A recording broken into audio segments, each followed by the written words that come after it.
Bonjour et bienvenue à tous. Ici Charles-Emmanuel Côté, kinésiologue au Centre de réadaptation cardiaque Richardson, ici pour vous présenter aujourd'hui une présentation intitulée La gestion du risque cardiovasculaire. Donc aujourd'hui, je vais discuter avec vous de quels sont les facteurs de risque de la maladie cardiovasculaire et qu'est-ce qu'on peut faire pour y contrevenir.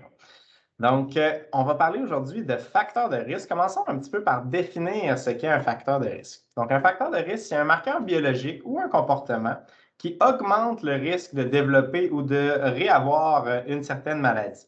Dans notre cas, nous ici, on parle de la maladie cardiovasculaire, donc qui est une progression de l'accumulation de la plaque dans les vaisseaux qui éventuellement peut venir faire boucher l'artère et limiter l'apport en oxygène au cœur, ce qu'on appelle habituellement une crise cardiaque.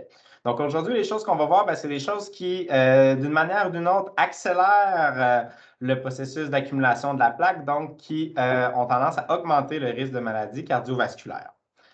Donc, il y a deux catégories, premièrement, de facteurs de risque. On a les non modifiables et les modifiables. Je commence par mettre de côté ceux non modifiables parce que le nom le dit, on ne peut pas y faire grand-chose. D'accord? Donc, l'âge et le sexe, deux facteurs de risque très connus, mais qui sont à l'extérieur de notre contrôle. Donc, chez l'homme, malheureusement, le risque commence à augmenter un petit peu plus jeune. Donc, on parle d'un risque qui augmente passé 45 ans. Alors que la femme, elle, est protégée par ses hormones sexuelles. Donc, c'est pour ça, entre autres, qu'on voit un petit 10 ans de différence avant que le risque augmente chez la femme.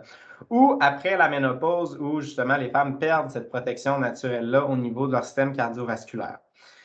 Donc, le risque est un petit peu plus grand chez les hommes et plus grand plus on vieillit parce que le processus a eu le temps de s'accumuler davantage. Les deux prochains facteurs ici sont plus reliés à la génétique. Donc, si dans votre famille rapprochée, donc je parle de votre père, votre mère ou frères et sœurs, donc des liens directs, il y a aussi de la maladie cardiovasculaire dans la famille, mais ça se peut que vous soyez à un risque plus élevé aussi.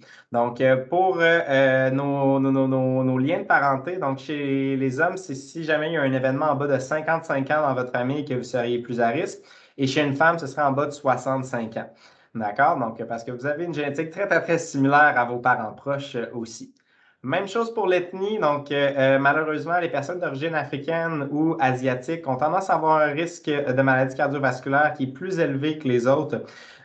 Donc, qui vont être plus affectés en général par les facteurs de risque qu'on va voir par la suite. Évidemment, c'est des choses qu'on n'a pas vraiment à l'intérieur de notre contrôle, donc on ne peut pas rien y changer. Commençons par voir plus ceux qui sont modifiables maintenant. Je commence avec une notion d'activité physique. Je suis kinésiologue, j'ai commencé avec mon dada. Donc, dans les facteurs comportementaux, on a deux choses par rapport à l'activité physique qui augmentent le risque de la maladie cardiovasculaire. Il y a le fait d'être sédentaire. J'aime bien l'image de la patate de divan ici. Donc, la sédentarité, en fait, c'est de passer beaucoup de temps assis, de ne pas vraiment faire d'exercice. Donc, la définition qu'on voit par rapport à la sédentarité, c'est faire moins de 3 fois 30 minutes d'exercice depuis les 3 derniers mois. Donc, de ne pas mettre votre corps en action, ça augmente le processus d'accumulation de la plaque dans votre corps. Non seulement ça, mais la capacité de votre corps à fournir un effort ou de votre cœur à fournir un effort, c'est également un facteur de risque. C'est relié avec la maladie cardiovasculaire. Donc, les gens qui ont des faibles capacités à l'effort, donc le moteur est peu performant, donc, ils sont plus à risque parce que, entre autres, si le cœur n'est pas capable de sortir une grosse performance, mais il y a plus de chances qu'il y ait de vaisseaux qui soient partiellement bouchés ou etc. Et à l'inverse, un cœur qui est capable de fournir une très bonne performance, on peut se douter que son fonctionnement à l'intérieur est probablement bon. Donc, les cœurs moins performants sont un peu plus à risque. Et bien évidemment, les changements qu'on peut faire pour régler la sédentarité ou une faible capacité à l'effort, bien c'est certain que ça passe par l'intégration de l'activité physique. Donc, d'augmenter sa fatigue d'activité physique, c'est une bonne chose, mais aussi d'essayer de cibler les comportements plus sédentaires, donc de réduire son temps assis, d'essayer de passer plus de temps debout dans notre journée. C'est deux choses qu'on peut faire aussi pour essayer de combattre la sédentarité. Donc, nos deux premiers facteurs de risque modifiables, on continue encore dans notre mode de vie avec la manière qu'on traite notre bouche. Donc, l'alimentation malsaine, si on veut, c'est un facteur de risque aussi sur la santé cardiovasculaire. Donc, ça peut s'amener de différentes façons. que ce soit de trop manger, d'avoir beaucoup de sucre ajouté, de boissons sucrées, une alimentation riche en produits transformés aussi, ou des gens qui ne consomment pas beaucoup de fruits et légumes. En général, c'est des choses qui ont tendance à faire augmenter le risque. Même chose au niveau de la consommation d'alcool. La consommation d'alcool, c'est quelque chose qui a tendance à faire augmenter le risque cardiovasculaire. De plus en plus, même les études qu'on a sur le petit verre de vin rouge ici et là qui semblent être de moins en moins puissantes. Et la conclusion, c'est qu'il n'y aurait pas nécessairement de quantité sécuritaire de consommation d'alcool. Si vous êtes dans la modération, c'est bien. Mais même d'essayer de réduire au minimum serait le mieux possible au point de vue de la maladie cardiovasculaire, du moins. Si on additionne pas bouger beaucoup et trop manger, eh bien, ça peut se transformer ensemble dans un problème au niveau plus du poids ou de l'obésité. Donc, l'obésité, c'est quelque chose depuis très longtemps qui est dans la science par rapport à l'augmentation du risque cardiovasculaire.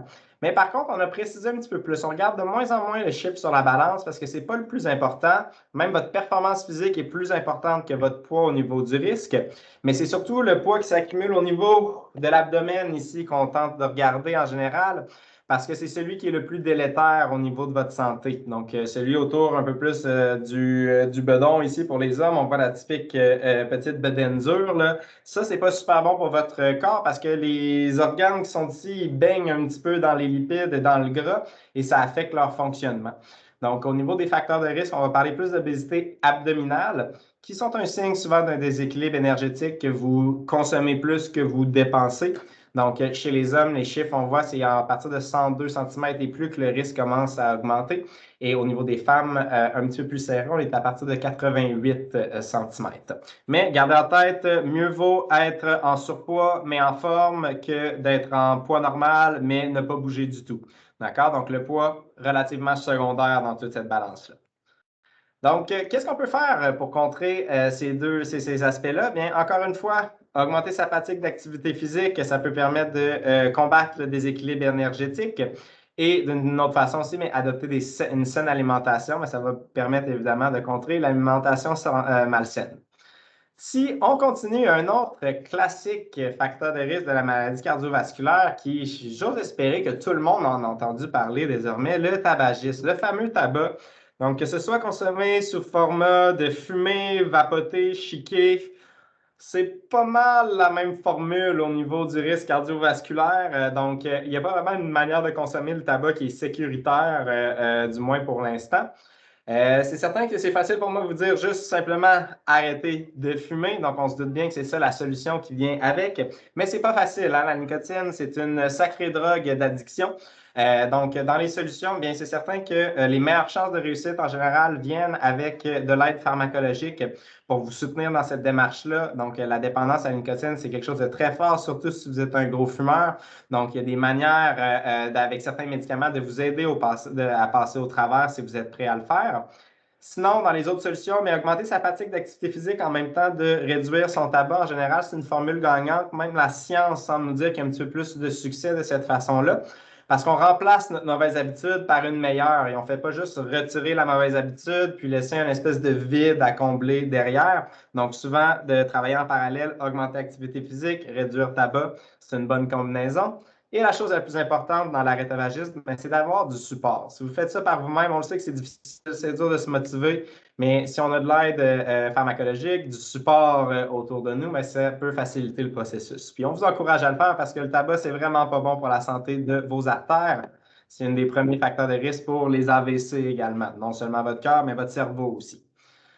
Si on continue maintenant, les facteurs de risque modifiables, je tombe dans les facteurs biologiques ici, donc un petit peu plus ce que votre docteur regarde probablement dans vos prises de sang. Donc, les trois facteurs de risque ici, vous en avez probablement déjà entendu parler, le fameux cholestérol. Donc, ici, j'ai une petite image qui vous montre un petit peu c'est quoi le bon et le mauvais cholestérol lorsqu'on entend parler. Donc, le bon cholestérol, c'est le HDL ici, là, le bon qui va prendre la plaque dans les artères et ramener les molécules de gras vers le foie pour les recycler. Tandis que le mauvais cholestérol, bien lui, il fait l'inverse. Il prend le gras au niveau du foie et il l'amène vers la périphérie, vers les artères, où ça augmente le risque d'accumulation. Donc, c'est pour ça qu'en général, on essaie d'avoir les LDL qui sont bas et les HDL le plus haut possible. Et sachez, HDL, il n'y a pas vraiment de médication qui est capable de faire augmenter ça. L'activité physique, par contre, le peut. Ensuite, au niveau du diabète, d'avoir trop de sucre dans notre sang. Le sucre dans le sang, c'est un petit peu. C'est pas super bon pour la santé des artères. Il faut vous imaginer un petit peu comme si on avait du sable dans le sang. Ça devient un petit peu corrosif ou ça crée une certaine forme d'érosion, si vous voulez, sur la paroi des vaisseaux. Puis, ça peut, au fur et à mesure, la progression de la maladie, ben, nuire au fonctionnement, au bon fonctionnement de l'artère et favoriser l'accumulation de la plaque aussi. Donc, essayer de contrôler nos niveaux de sucre, c'est important. Et finalement, l'hypertension artérielle. Donc, la tension artérielle, en gros, ça représente la force contre laquelle votre cœur doit travailler pour éjecter le sang. Donc, si votre tension artérielle est constamment élevée, bien, ça se peut qu'au quotidien, votre cœur se fatigue à force de travailler contre cette pression-là. D'accord? Donc, c'est pour ça un petit peu le risque avec l'hypertension versus le cœur. Si on parle un petit peu plus de valeurs, en général, à la maison, vous devriez être capable des valeurs supérieures à 135 sur 85. C'est des valeurs qui sont considérées élevées. Et si vous êtes diabétique, en plus d'être hypertendu, bien, on est encore plus sévère avec vous parce que la combinaison des deux, ce n'est pas un super bon combo pour votre cœur. Taux de sucre élevé, plus pression dans les vaisseaux. Donc, on est un peu moins permissif avec les diabétiques. Donc, ça, c'est des choses que vous avez un certain pouvoir d'action par rapport aux facteurs biologiques. C'est des choses qui parfois se modifient un petit peu plus lentement, mais les changements d'habitude qu'on peut adopter par rapport à ça, la première étape, évidemment, c'est de prendre votre médication s'il y en a une qui est prescrite.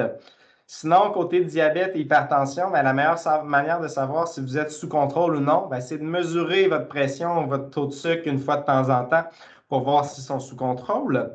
Et les manières de vraiment régler la chose, régler le problème à la source, parce qu'avec la médication, on ne règle pas directement à la source. On fait plus du patchage que de la réparation à la source. Donc, c'est vraiment de changer nos comportements à la source qui vont aider. Donc, d'augmenter notre pratique d'activité physique qui va permettre de contrôler le cholestérol, diminuer le taux dans le sang, diminuer la tension. Même chose avec une saine alimentation. Et l'autre facteur aussi qu'on intègre, c'est apprendre à gérer son stress.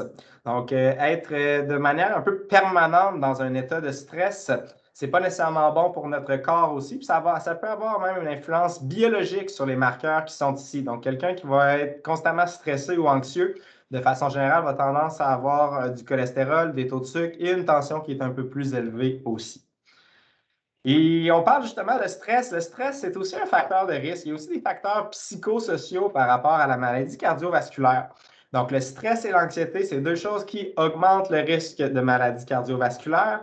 Et même chose au niveau de certaines problématiques de santé mentale. Je parle un petit peu de la dépression aujourd'hui. Donc, la dépression qui est un petit peu un cercle vicieux avec la maladie cardiovasculaire. Les gens dépressifs ont tendance à faire plus de maladies cardiovasculaires et les gens qui font une maladie cardiovasculaire ont tendance à être plus dépressifs. Donc, sachez que de se sentir un peu dépressif, là, c'est quelque chose de relativement normal après un événement cardiaque. On estime qu'il y a environ une personne sur quatre qui va avoir des symptômes dépressifs après un événement cardiaque. Donc, c'est quelque chose qu'on comprend et qu'on est là pour vous soutenir aussi à l'intérieur de ça. Donc, nous, on fait notre possible pour essayer de le détecter, les signes dépressifs, puis d'essayer d'y contrevenir avec notre approche avec la psychologue. L'activité physique aussi, c'est quelque chose de très bon pour la gestion du stress et de la dépression. Et le dernier facteur psychosocial qu'on voit dans la liste ici, eh bien, c'est un qui est pas vraiment modifiable, d'accord? Donc, je le mets là parce qu'il rentre bien dans la catégorie de facteurs sociaux, mais sachez que c'est bien connu dans la science que le statut socio-économique faible, c'est aussi un facteur de risque pour la maladie cardiovasculaire, parce que le fait de vivre plus dans la pauvreté ou d'avoir peu de scolarisation, bien, ça limite la capacité d'une personne à faire des bons choix, puis avoir accès à des bons choix aussi financièrement. Donc, c'est sûr que c'est pas vraiment quelque chose qui est modifiable, là, votre niveau d'éducation puis votre salaire, ben, c'est pas nécessairement des choses qui sont changeables, mais qui peuvent avoir un impact aussi sur la santé cardiovasculaire quand même. Donc, qu'est-ce qu'on peut faire par rapport à ça? C'est certain que pour tout ce qui est facteurs psychosociaux, la première étape, c'est souvent d'en parler pour rechercher du support. D'accord? Si vous gardez ça tout pour vous, ben, c'est dur pour nous ou pour quiconque d'agir par rapport à ça. Ensuite, de trouver les ressources possibles dans notre communauté pour nous aider, ça peut être intéressant. De prendre notre médication si ça s'applique par rapport à quoi que ce soit qui est de stress, d'anxiété ou de dépression. S'il y a de la médication qui a été prescrite, fort probable qu'elle est utile. Ensuite, comme je vous ai mentionné plus tôt, bien d'augmenter votre pratique d'activité physique, c'est quelque chose qui est très, très, très bon, autant pour le corps que pour l'esprit. Donc, c'est très, très, très rare après une séance d'exercice qu'on se sent dépressif. Là. Souvent, on a comme relâché nos petites hormones de bonheur dans notre corps, puis on est souvent plus calme, plus détendu, et on se sent mieux habituellement après avoir fait de l'activité physique. Il y a aussi, la science nous dit qu'il y a des liens entre ce que vous mettez dans votre bouche puis comment vous vous sentez au niveau de votre cerveau également. Donc, en général, d'avoir une alimentation saine, c'est relié avec des meilleurs statuts de santé mentale.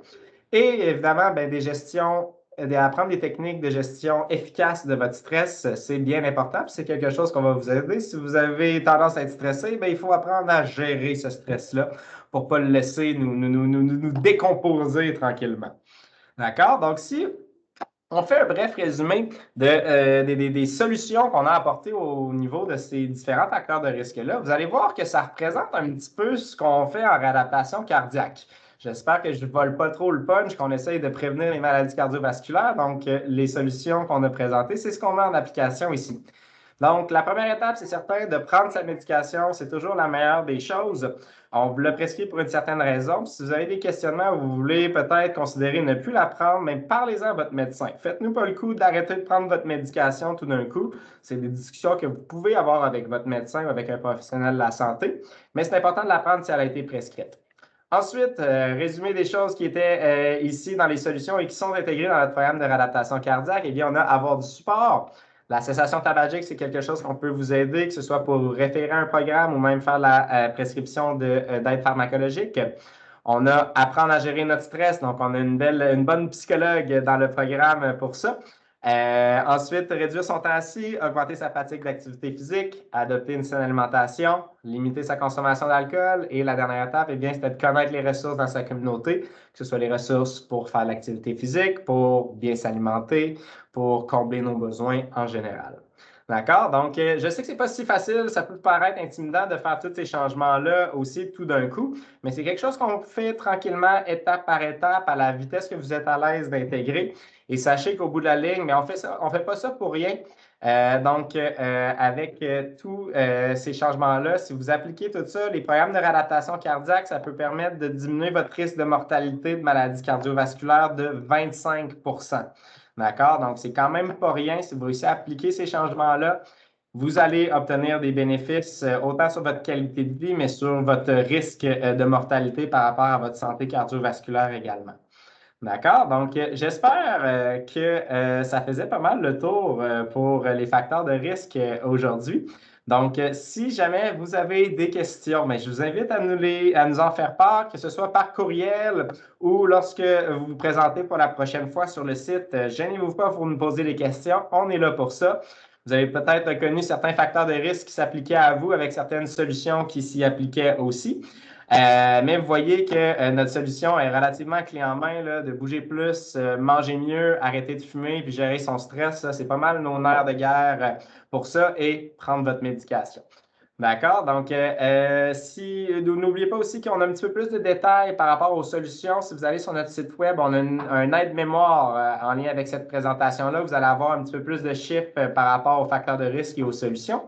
Et sinon, eh bien, je vous laisse là-dessus pour aujourd'hui. Je vous souhaite une bonne journée et j'espère qu'on se revoit bientôt. Bye bye!